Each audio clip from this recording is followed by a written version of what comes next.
এত মেকআপের কি প্রয়োজন ছিল?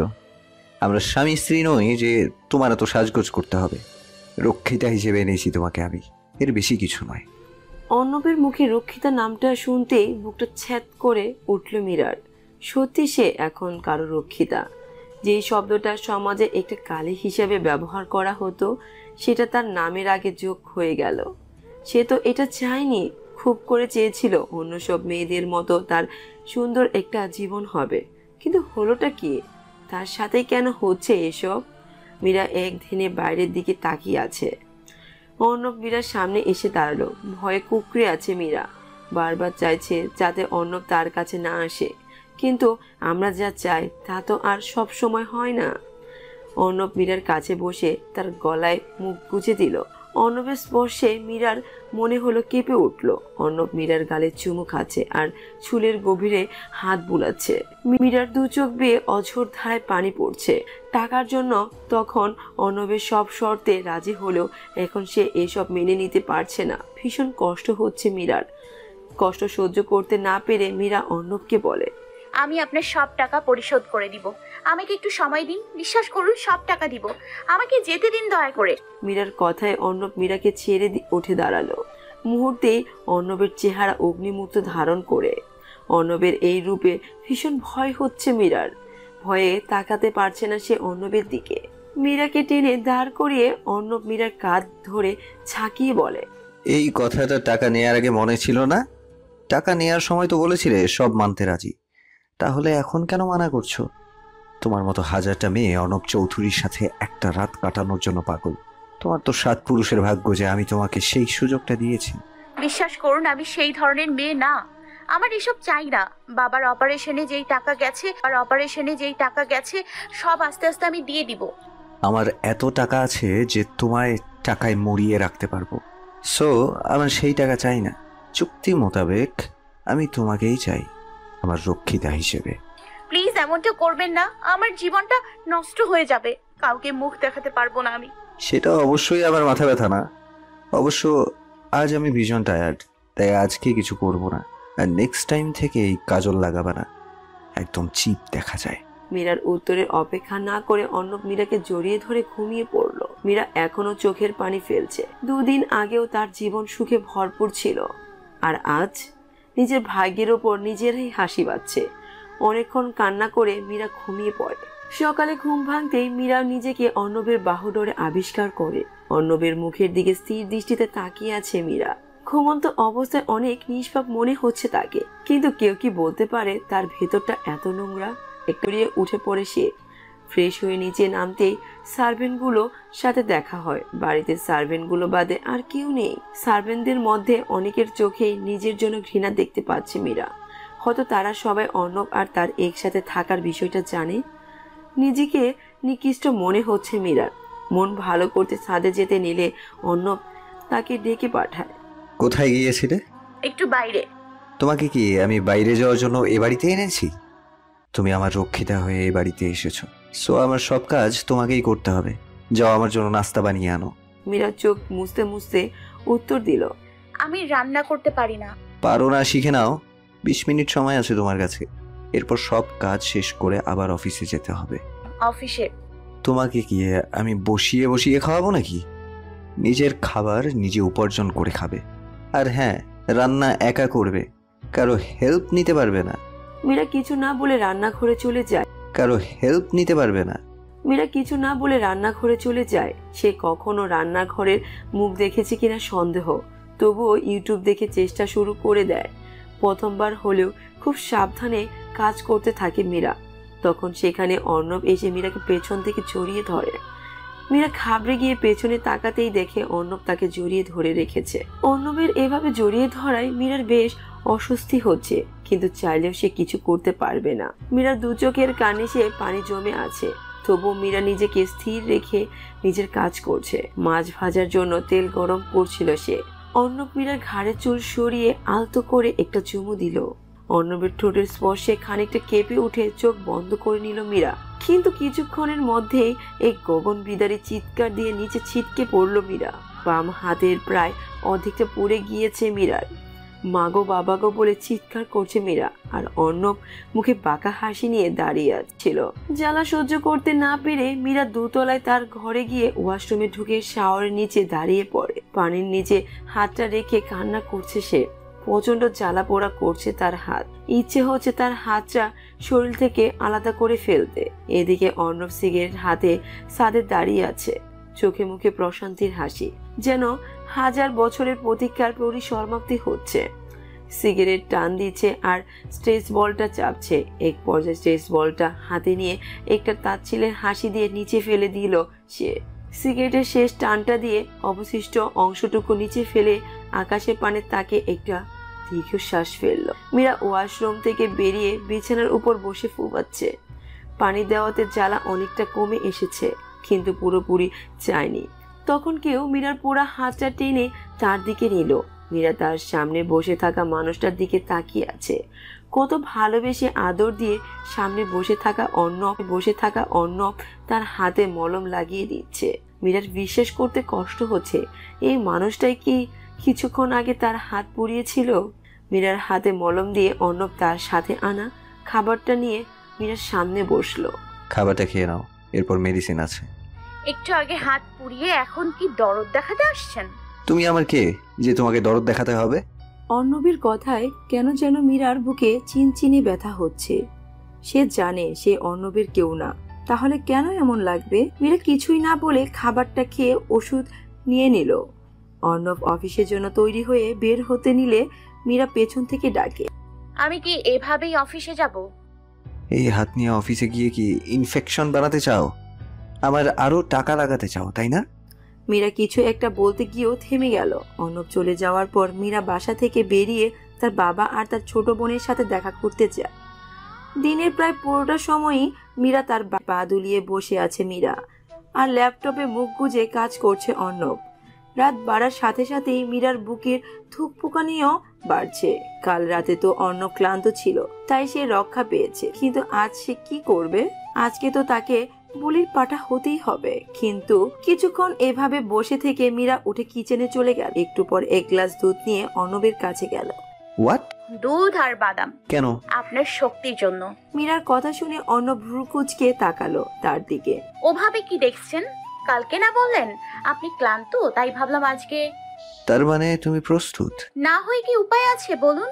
অর্ণব দুধটা খেয়ে মীরাকে কোলে তুলে নিয়ে বিছানার দিকে আগাতে লাগলো। মীরা জোর করে মুখে একটু হাসি ফুটিয়ে অর্ণবের দিকে তাকিয়ে আছে। অর্ণব মীরাকে বিছানায় শুয়ে দিয়ে নিজের সমস্ত ভর তার উপর ছেড়ে দেয়। এসির রুম হওয়া সত্ত্বেও মীরার কপাল বেয়ে ঘাম ঝরছে। অর্ণব মীরার হাত দুটো চেপে ধরে তার ঘাড়ে মুখ গুজে দিয়ে চুমু খাচ্ছে। মীরার অস্বস্তি হচ্ছে প্রচন্ড, চোখে মুখে বিরক্ত ছুটে উঠেছে। সে বারবার ঘড়ির দিকে তাকাচ্ছে। মনে হচ্ছে কোনো কিছুর অপেক্ষা করছে সে। মীরার ঘাড় থেকে মুখ তুলে ঠোঁটে ঠোঁট মিলিয়ে দেয় অর্ণব। মীরা চোখ বড় বড় করে তাকিয়ে আছে অর্ণবের দিকে। অর্ণব মনের সুখে নিজের কাজ করে যাচ্ছে, কিন্তু মীরার এসব সহ্য হচ্ছে না। সে নিজের হাত দুটো আগলা করে অর্ণবকে ধাক্কা দেওয়ার জন্য, কিন্তু তার ধাক্কা দেওয়ার আগেই অর্ণব নিস্তেজ হয়ে তার বুকের উপর পড়ে যায়। মীরা স্বস্তির একটা নিঃশ্বাস ফেলে। অর্ণবের জন্য আনা দুধের গ্লাসে সে ঘুমের ওষুধ দিয়েছিল, ওষুধ কাজ করেছে। এখন সে নিশ্চিন্তে ঘুমাবে। মীরা অর্ণবকে নিজের উপর থেকে ঠেলে সরিয়ে শান্তিতে ঘুমিয়ে পড়ে। সকালে অর্ণবের আগেই মীরার ঘুম ভেঙে যায়। আজকেও অর্ণবের বাহাদুরে ঘুমিয়েছিল সে। ঘুমন্ত অর্ণবের মুখ পানে বেশ কিছুক্ষণ তাকিয়ে থাকে সে। মীরা আপন মনেই ভেবে যাচ্ছে, আচ্ছা অর্ণব এমন কেন? একসময় মনে হয় তার চেয়ে কেয়ারিং দ্বিতীয় কেউ হতে পারে না। আমার পরক্ষণেই সে এমন কিছু করে বসে যা আমার ভেতরটা কাঁপিয়ে দেয়। একটা মানুষ এত জটিল কিভাবে হতে পারে? তার আমার প্রতি নেয়া যত্নগুলো দেখলে মনে হয় সে আমাকে ভালোবাসে, আর টর্চারগুলো দেখলে কেন এত কষ্ট দেয় আমাকে এই মানুষটা? তার কি এমন ক্ষতি করেছি আমি? এত টাকার মালিক সে, 10 লক্ষ টাকা তার কাছে কোনো ব্যাপারই না। তাহলে কেন সে আমাকে এত টর্চার করছে এই কয়েকটা টাকার জন্য? কিছুক্ষণ অর্ণবের দিকে তাকিয়ে থেকে মীরা নিজেকে ছাড়িয়ে উঠে গেল। ফ্রেশ হয়ে রান্নাঘরে গিয়ে ইউটিউবে কুকিং ভিডিও অন করে বসে পড়লো। উদ্দেশ্য বকা খাওয়ার আগে আজকে অর্ণবের জন্য রান্না করবে। অনেক কষ্টে টানা 2 ঘন্টা যুদ্ধ করে রান্না শেষ করে মীরা রান্নার শেষে অর্ণবের জন্য ফ্রেশ ফলের জুস বানালো। জুসটা বানিয়ে কিচেনের দরজার সামনে এসে একবার উকি দিয়ে দেখলো আশেপাশে কেউ আছে কিনা। কাউকে দেখতে না পেয়ে কোমরে গুজে রাখা ছোট পুটলিটা বের করে জুসের গ্লাসে ঢেলে দিল। ওষুধটা জুসে গুলিয়ে দিয়ে একটা বিশ্ব জয় করা হাসি দিয়ে খাবারটা ট্রেতে উঠিয়ে ঘরে নিয়ে চলে গেল। মীরা খুব সাবধানে সিঁড়ি বেয়ে উঠছে আর কিছু একটা ভেবে দাঁত চেপে হাসছে। ঘরে গিয়ে দেখে অর্ণব উঠে পড়েছে। মীরা টেটা সেন্টার টেবিলে রেখে আলমারি থেকে একটা শাড়ি বের করে নিল। অর্ণব মীরার জন্য বেশ কিছু শাড়ি আর প্রয়োজনীয় দ্রব্য সামগ্রী কিনেছিল আগেই। যেহেতু আজকে মীরার অফিসে যেতে হবে তাই মীরা তৈরি হওয়ার জন্য অপেক্ষা করছে। অর্ণব শাওয়ার নিয়ে একটা তাওয়াল জড়িয়ে বেরিয়ে এলো। অর্ণবকে এই অবস্থায় দেখে মীরার চোখ কপালে উঠে গেছে। মীরা মৃদু একটা চিৎকার দিয়ে চোখ হাত দিয়ে ঢেকে নিল। Are you insane? এভাবে চিৎকার চেঁচামেচি করছো কেন? আপনি কিছু না পরে বাইরে এসেছেন কেন? আপনি জানেন না এই ঘরে একটা মেয়েও থাকে? আই থিংক তুমি ভুলে যাচ্ছ তুমি এই বাড়িতে কেন আছো। আমি ভুলিনি, কিন্তু এমন লেংটু পেংটু হয়ে আমার সামনে আসবেন না একদম। What idiot! ইংলিশে বকা দিবি না। শাকচুনিদের জামাই একদম চুল ছিঁড়ে রেখে দেবো। কি বললে তুমি? ইস রে, এটা কি বললাম? এখন নিশ্চিত আমাকে শাস্তি দেবে। আসলে মুখ ফসকে বেরিয়ে গেছে। আসলে হয়েছেটা কি, এভাবে বার্থডে ড্রেস পরে সামনে এলে তো একটা মেয়ে হিসেবে আমি লজ্জা পাই। তাই বলছিলাম একটু কাপড় পরলে ভালো হয়। বি রেডি বেবি, আজকে তোমার বার্থডে ড্রেসটাও দেখা হয়ে যাবে। অর্ণবের কথাই মনে হচ্ছে কানের কাছে কেউ হাতুড়ি দিয়ে পেটাচ্ছে। লোকটা কত বড় লুচি পরোটা! ছি ছি ছি, মুখে একদম লাগাম নেই। চোখে থেকে হাতটা একটু সরিয়ে অর্ণবের মুখের দিকে তাকাতেই দেখলাম বাঁকা হাসি দিয়ে আমার দিকে তাকিয়ে আছে। এই লোকটার এই হাসিটা খুব ডেঞ্জারাস। যখনই এভাবে হাসি দেয় তখনই উল্টা পাল্টা কিছু করে। যেই ভয়টা পাচ্ছিলাম সেটাই হচ্ছে। অর্ণব ধীর পায়ে আমার দিকে এগিয়ে আসছেন। অর্ণব হয়তো বাইরে দাঁড়িয়ে হাসছেন, কিন্তু আমার রাগ উঠছে, সেই সাথে টেনশন হচ্ছে। আচ্ছা অর্ণব, জুসটা খেয়ে নেবেন তো? ঝটপট গোসলটা সেরে বের হতেই দেখলাম অর্ণব নাস্তা করছেন। আমি ড্রেসিং টেবিলের সামনে বসে আর চোখে তাকে দেখছি। অর্ণব জুসের গ্লাসটা হাতে নিয়ে মুখে লাগাতে লাগাতে আবার নিচে নামিয়ে নিলেন। উফ, ইচ্ছে করছে মুখ চেপে ধরে জুসটা খাইয়ে দিই। অর্ণব আবারও জুসটা মুখের কাছে নিয়েছেন। জুসে চুমুক দিতে দিতে অর্ণব বলে উঠল, আমি জানি আমি দেখতে ভীষণ হ্যান্ডসাম, কিন্তু তাই বলে এভাবে হা করে দেখার কি দরকার? অর্ণবের কথা শুনে লজ্জায় মাটির সাথে মিশে যেতে ইচ্ছে করছে। আমি তো তাকে দেখায় ব্যস্ত ছিলাম না। আমি তো আমার কাজ কত দূর হয়েছে সেটা দেখতে চেয়েছিলাম। বেটা মক্কেল খালি বেশি বোঝে। মনে মনে অ্যানাকোন্ডাটার 14 গোষ্ঠী উদ্ধার করছি আর তৈরি হচ্ছি। হায় রে, এত কাজ করে আবার এখন অফিসে যেতে হবে। তুমি অফিসে যাচ্ছ না, সো রেডি হয়ে লাভ নেই। আপনিই না বলেছিলেন অফিসে যেতে হবে? হাতটা আগে ঠিক অফিসে যেতে হবে। হাতটা আগে ঠিক হোক। আমি না আপনার পিএ? যদি আমি না যাই কাজ কিভাবে হবে? অর্ণব কিছু একটা ভেবে মীরাকে সাথে নিয়ে গেল। অফিসের কিছু দূর আগে অর্ণব গাড়ি থামিয়ে দিল। অফিস আরো দূরে তো, এখানে কেন থামালেন? তুমি কি সত্যি ইডিয়েট নাকি বোকা সেজে থাকো? মানে? তোমাকে সাথে নিয়ে আমি অফিসে যাব? Like seriously? তারপর সবাইকে কানা ঘুষার সুযোগ করে দেব? বুঝতে পেরেছি, নামছি আমি গাড়ি থেকে নেমে গেলাম। মেজাজটা তুঙ্গে উঠে গেছে আমার। এই সাত সকালে কেউ এভাবে হাঁটায়, তা আবার অসুস্থ একটা মানুষকে? হাতটা ওড়নায় ঢেকে অফিসে ঢুকলাম। মনা আপুর সাথে বসতে গেলে জানতে পারলাম আমার ডেস্ক রাক্ষস বেটা নিজের কেবিনে সেট করেছে। কষ্টে মনে চাচ্ছে নিজের গলা চেপে নিজেই মরে যায়। বাড়িতে সারা রাত তার মুখ দেখে চোখের 12টা বেজে গেছে। এখন আবার অফিসেও তার মুখের সামনে বসে থাকতে হবে। কি কপাল নিয়ে যে আমি এসেছি ভাবা যায়। যমরাজটা আমাকে আর শান্তি দিল না। অর্ণবের রুমের দরজায় নক করতেই হাই খোদা, আমার ডেস্ক একদম তার সাথে। আমি নিঃশ্বাস নিলেও হয়তো সে শুনতে পাবে। কি একটা অস্বস্তিকর পরিস্থিতিতে পড়েছি। কিছু না বলে কাজ শুরু করে দিলাম। কাজ করার মাঝেই বারবার মনে হচ্ছে স্যার আমাকে দেখছেন, কিন্তু যতবারই তার দিকে তাকাই দেখি সে নিজের কাজ করছে। আমার কি হ্যালুসিনেশন হচ্ছে? সারাদিনের কাজ শেষে বিকেলে ক্লান্ত হয়ে নিজের ডেস্কে উপর হয়ে আছে মীরা। অর্ণব তীক্ষ্ণ দৃষ্টিতে তাকিয়ে আছে মীরার দিকে। তার ভীষণ ইচ্ছে করছে মীরাকে কিছু একটা শাস্তি দিতে। খুব অস্থির হয়ে আছে সে। এই মুহূর্তে মীরাকে একটু কষ্ট দিতে পারলে হয়তো অনেক শান্তি পেত সে। কিন্তু এটা অফিস, নিজের বাড়ি হলে এতক্ষণে অপেক্ষা করতে হতো না সে। কিন্তু যেহেতু এটা অফিস তাই সে কিছু করতে পারছে না। ট্রেস বলটাও ফেলে দিয়েছে সে। এই মুহূর্তে ট্রেস বলটা ভীষণ রকম প্রয়োজন ছিল তার।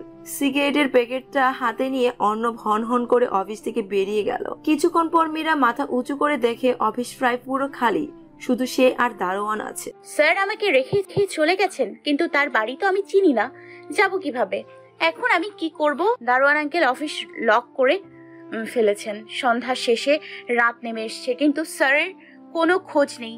এখন আমার ভয় হচ্ছে। চারিদিকে বখাটেরা কেমন ঘুরঘুর করছে, আকাশে মেঘ ডাকছে, না জানি কখন বৃষ্টি শুরু হয়। আমার কাছে মোবাইলও নেই যে স্যারকে একটা ফোন করব। কিছুক্ষণ পরেই ঝুম বৃষ্টি শুরু হয়ে গেল। আমি বৃষ্টির মাঝে দাঁড়িয়ে দাঁড়িয়ে ভিজছি। তখন একটা গাড়ি সজোরে এসে আমার সামনে থামলো। আমি ভিজে একাকার হয়ে গেছি। গাড়ি থেকে নেমে অর্ণব আমার সামনে এসে হাত ধরে টেনে গাড়িতে বসিয়ে দিল। লোকটার প্রতি আমার অনেক অভিমান হচ্ছে, না চাইতেও দু চোখ বেয়ে পানি পড়ছে। আমার অপরাধটা কোথায়, যার জন্য সে আমাকে এভাবে শাস্তি দিচ্ছে? সারা রাস্তা আমি আর তার দিকে তাকাইনি। হয়তো সে দু একবার আমার দিকে তাকিয়েছিল, কিন্তু সেটা আমি দেখতে চাই না। বাড়ির সামনে এসে গাড়ি থামলে আমি দরজা খুলে গেলে অর্ণব আমার হাত টেনে ধরলেন। ওয়েট, তুমি নামবে না। কেন? এখন কি পা ফেলার আগেও আপনার পারমিশন নিতে হবে? অনেকটা তাই। 3 মাসের জন্য তুমি আমার কেনা গোলাম। তোমার নিঃশ্বাসও